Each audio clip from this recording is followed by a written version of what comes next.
I'll always remember going to the airport to pick up Clem.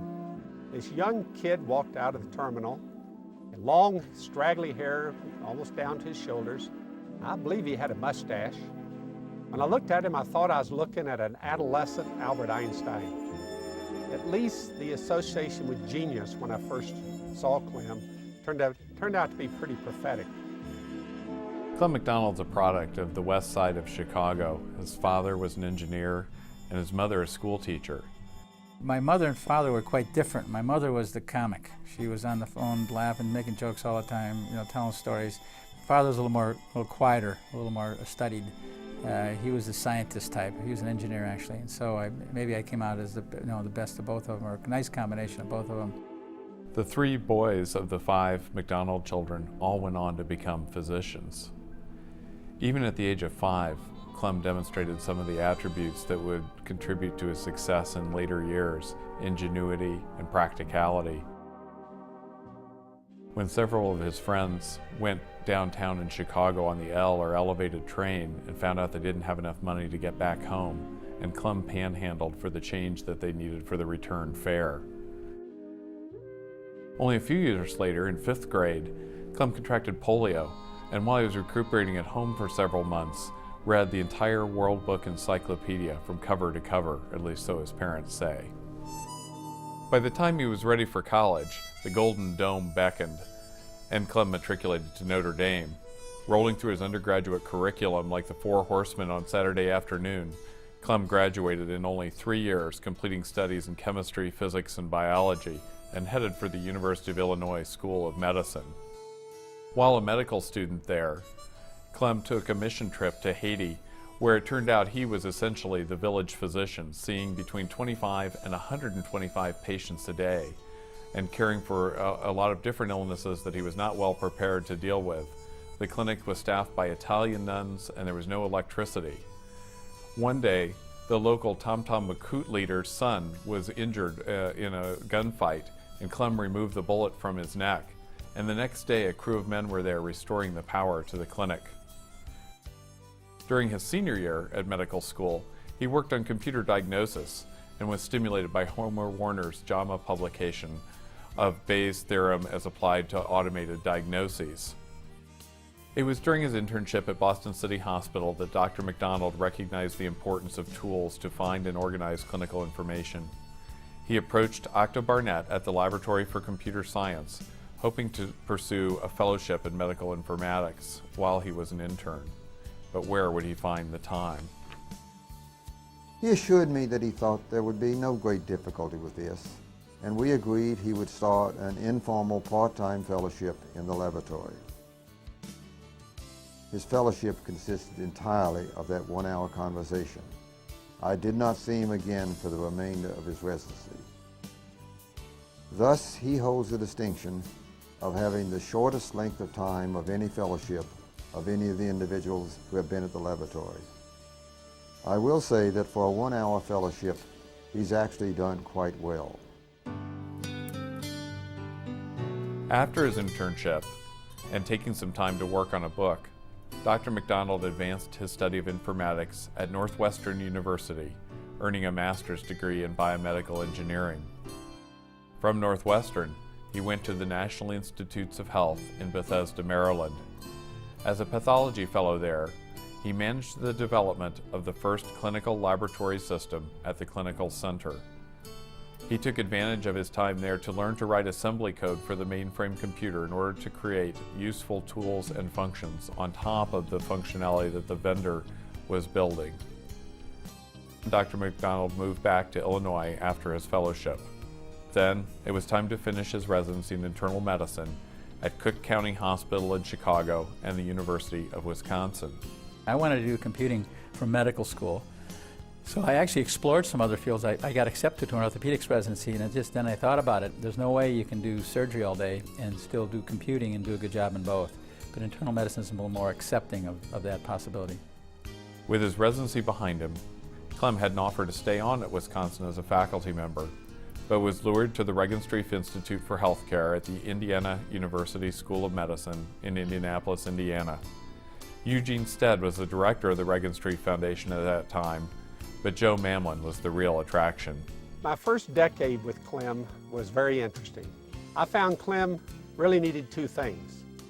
First of all, he needed all the goodies he could find to have all the computer resources to realize his dream. That was the easy part. Then I realized Clem needed to get into the heart of the entire hospital system. If you're going to put together a comprehensive computer program, you need to get into everyone else's business. So he needed access to registration, to pharmacy, the laboratory, the pathology, the x-ray, on and on. And it was clear if we're going to meet our responsibility to Clem.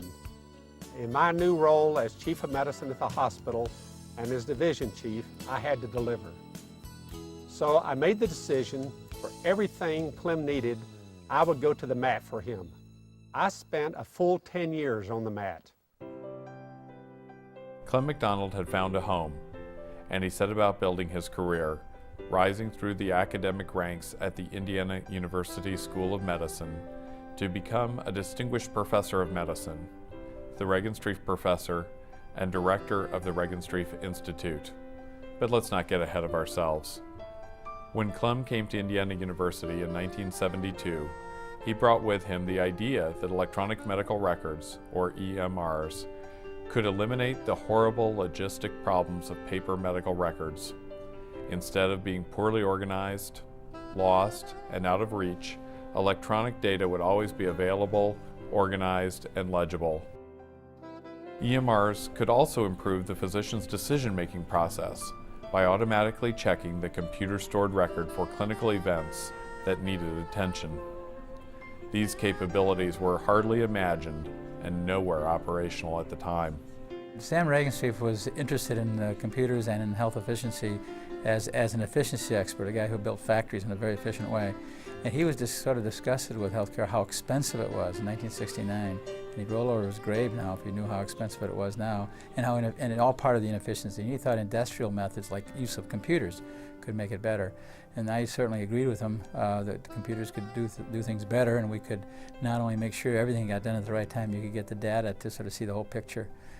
Dr. McDonald began his quest in a poor inner-city hospital with no federal grants, no support or encouragement from the hospital administration, and just 2 timeshare terminals linked by long-distance telephone to a 5-terminal computer located at Purdue University, 70 miles away. Yet, within 4 years, Clem had developed a working EMR in the General Medicine Clinic of Wishart Hospital, implementing a set of preventive care reminder rules, and publishing the first randomized trials of computer decision support. His first study appeared in the New England Journal of Medicine in 1976 and proved that computer-stored medical records could improve the process of clinical care. We worked very, very hard, and we got data together. We did a randomized control trial of the effect of computers on physician behavior, something that hadn't been done before, using the medical record data to give alerts and influence their activities. Dr. McDonald's concept of clinical reminders is among his most widely recognized innovation.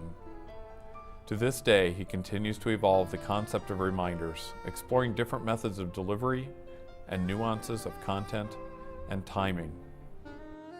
The mini computer that Clem and his colleagues used had fewer transistors than there are nerves in the brain of an ant or a fruit fly. Yet on it, they managed to develop and deploy many of the components that we associate with an electronic medical record of today. And they managed to incorporate the computer reminders as well. Among the most important of Clem's many outstanding contributions to medicine is his study of the use of the computer to remind the doctor about important medical matters. In years gone by, American doctors imparted an exaggerated and misleading importance to memory and recall, and Clem deserves a large share of the credit for reducing this unwarranted and error-prone reliance on memory. Building on his successes with the electronic medical record, Clem also pioneered the development of physician order entry, building the first successful microcomputer-based physician order entry system and publishing the very first study showing the value of such systems in clinical settings. Clinical standards is another area where Clem McDonald has introduced innovation. He identified the need for standards early on and has tirelessly advanced their use, form, and scope. Dr. McDonald contributed several other innovations to the field, including turnaround documents, computer-generated reports that can be used to capture clinical data that is fed back into the EMR. This is a concept that continues to evolve as well. When I started out, I used to say that we had three things we could do with electronic medical record. We could use it to solve the logistic problems of the record. It's never where you want it to be, and that we've done. And secondly, we could use it to look at the clinical data and to control, in some sense, to oversee things, be guardrails to the care process and make the care better and more efficient. And I think we've done that. And the third thing I've always said is we could use it to collectively, we could glean great research insights from the collective information about patients as they progress over time. And we've done a little bit of that, but I think it will be a great next step if we could really, really ice that. Clem has always been very hands-on, learning and using mainframe assembly language while at the NIH, and writing much of the code that the Gopher order entry system uses at nights and on weekends. He's also well known for his insightful comments into this code, such as, "This shouldn't work, but does." Part of his success comes from an unflagging attention to workflow and process. Implementing new technology has never been a goal in itself, but a serendipitous byproduct, because Clem is always trying to address a clinical need. Dr. McDonald has never created a system that wasn't intended to be used by clinicians. The first electronic medical record system he created at Wishard was used to take care of patients in a diabetes clinic. From that humble beginning, he created systems for registration, appointment scheduling, laboratory, pharmacy, and many others, including, of course, electronic medical records, all with the goal of supporting clinical care. At one point, essentially every clinical system in use at Wishard Hospital, a large county hospital in Indianapolis, had been designed and developed by Dr. McDonald. Clearly what has led to successful implementation, and it will always be a work in progress, has been Clem's approach in first making sure that he and the rest of the informaticians stayed involved in the clinical milieu themselves. And then also keeping the real docs who practice medicine day in and day out involved every step of the way. And this was accomplished through weekly Wednesday afternoon pizza lunches. And through these, I'm sure we've kept the local chain in business. I also know that no one but Clem, with all his energy, could have consumed that much pizza over the years and maintained his youthful figure. Creating and operating these systems requires constant attention and effort, but they provide an operational laboratory for medical informatics research. Not just for Dr. McDonald's own research, but the work done by dozens of fellows, faculty, and other investigators. We would have had no success were it not for the hundreds, literally hundreds of people in the last 30 years in the hospital, in the university, in the department who collaborated. I wish I could do a running tape like you see at the end of a movie, where you see 500 names. There's that many who made this happen. One person would have done nothing by themselves. We have a fantastic team, and that's been one of the great things about the Institute. It's put together a team that can help us all together get good jobs done. He said, I always look for the bunk. And I thought later, that's what makes him a successful researcher, and that kind of defines who he is. And I think that's what keeps us all working so hard and on our toes here, is because we're always not accepting the first answer, we're always not accepting the first easy way of doing things. As early as his fellowship at the NIH, Clem recognized the need to use generic methods to represent data. He developed the first widely used clinical messaging standard, ASTM 1238, and fostered the development and adoption of many kinds of medical informatics standards since then. Most recently, he developed and promoted the use of standard codes, called MOINC, for identifying laboratory tests and measurements. These codes have been adopted by all of the largest commercial clinical laboratories and in many countries as the standard. Dr. McDonald insisted on having the acronym LOINC because it rhymed with oink, hence our pig mascot. Oink, oink, oink, oink. Oink, oink, oink. Oink, oink.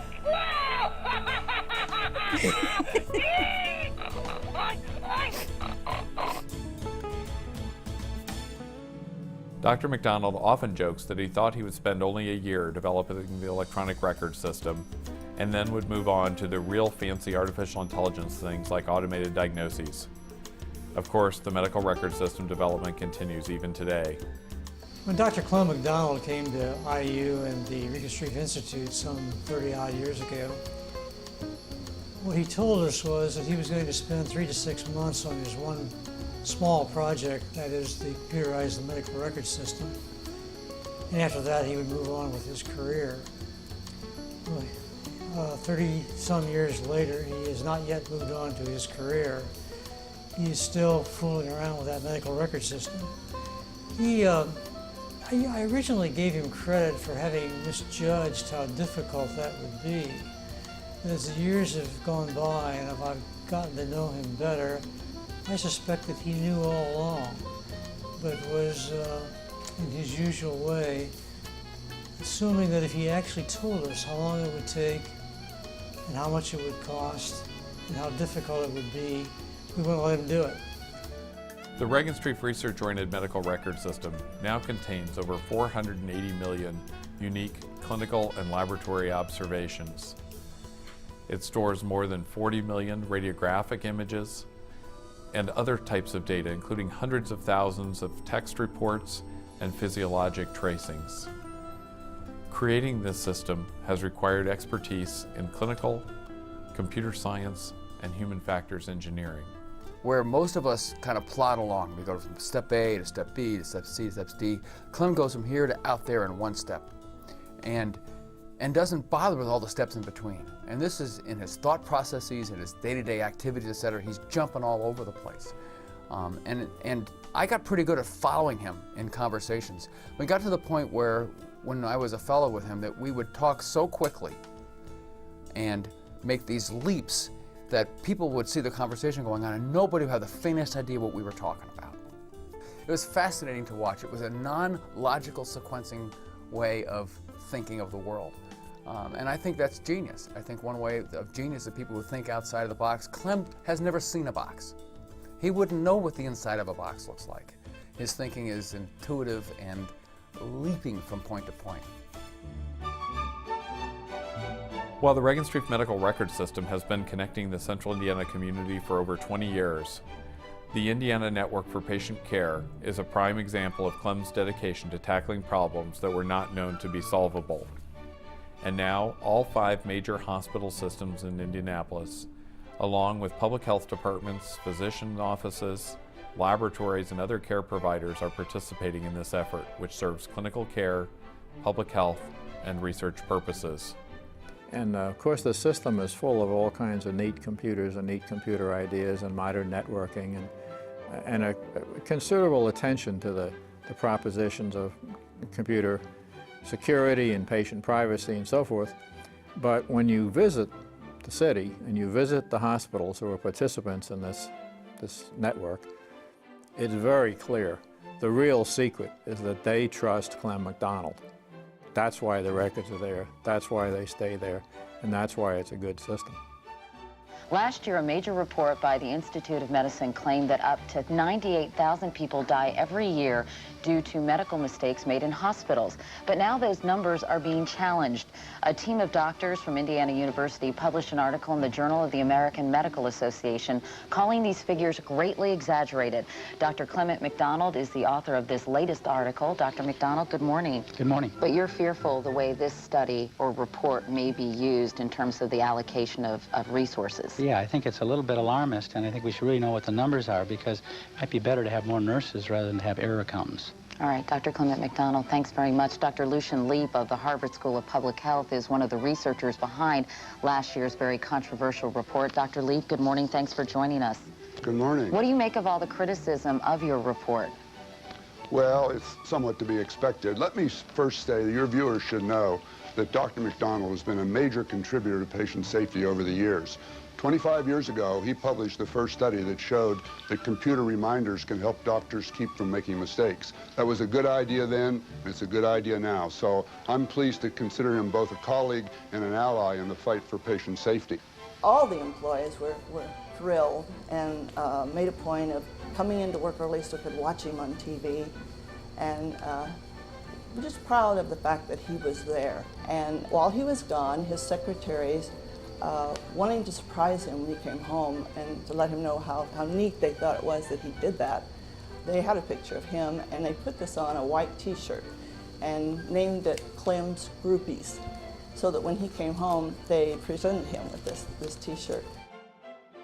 I think it's also important to recognize that he has a genetic mutation. Most of us would eat a couple of Oreos in a can, drink a can of Coke, and get a little bit of a buzz that would last a half an hour. For some reason, when Clem has his normal lunch of Oreos and Coke, he goes into hyperspeed for the next 4 hours in a way that those of us with normal genetic profiles would not be able to do. At the very first ACMI Fall Symposium that I attended, I remember the crowd of people tagging along behind Clem trying to get his attention. It was only then that I started to understand the magnitude of his contributions to the field, from the early meetings of SCAMC, through the formation of ACMI, and the many memorable events such as his impersonation of Al Gore when the Vice President failed to show as promised at an ACMI meeting, and then Clem's long years as editor of MD Computing. One of the real contributions of Clem McDonald to the field, in addition to all the technical and scientific, was his willingness to take over the presidency of the American Medical Informatics Association at a time of need. Namely, they needed me to get away as the first president, and they needed a good second president to come in, and that was Clem. And it's been on an upward path ever since, and we're all grateful to him for the job that he did. I remember getting a call from Clem when he was president of ACMI after I had just arrived at Vanderbilt. He had decided that we needed to form a journal for the association, and he asked me to lead the committee. I told him that I was too busy. He twisted my arm, and the rest is history. When the Jackson Hole group in health policy was still young, they asked the two of us to represent health information technology at one of their meetings, which consisted of morning talks and then an afternoon of skiing. Clem wasn't much of a skier, however, and on the day I remember, he asked to borrow my camera because he decided he would drive over to Yellowstone and rent a snowmobile so that he could try to get in as far as Old Faithful and watch it go off. It turns out that he spent much of that day surrounded by bison. The pictures that I got when I developed my camera film later showed large numbers of animals, often in threatening poses. And it's a little amusing to imagine Clem out in the middle of the wilds of Yellowstone, on the snow, in the winter, alone with a herd of bison. Dr. McDonald is a constant presence, not only at international and national meetings. His days and often nights are filled with advising policymakers, consulting with colleagues, working with fellows, and seeing patients, as well as developing the next new idea in medical informatics. Not bad for a man who lunches daily on 6 Oreos and a glass of chocolate milk for lunch, makes singing "Oh Danny Boy" with his colleagues an annual ritual, and has taken up long-distance biking. Chris Callahan called and said, "Clem, we're going to go on a 20-mile ride tomorrow morning. We want you to go with." And I said, "I can't do that," and I hung up. And Barbara said, "Yes, you can. You call him back." And I did, and we did, and then we've done a lot of riding since then. So now it's kind of in your blood, in my blood. You see people in all these kind of really nice biking tops and tight pants and stuff like that. And it took us a long time to get Clem to put on the biking pants, what he calls his pimp pants. Clem McDonald has contributed to society in an even broader sense as a devoted family man. His daughter Collen is studying to be a nurse anesthetist. His son Clem is an otolaryngologist, and his son Chris is a computer developer.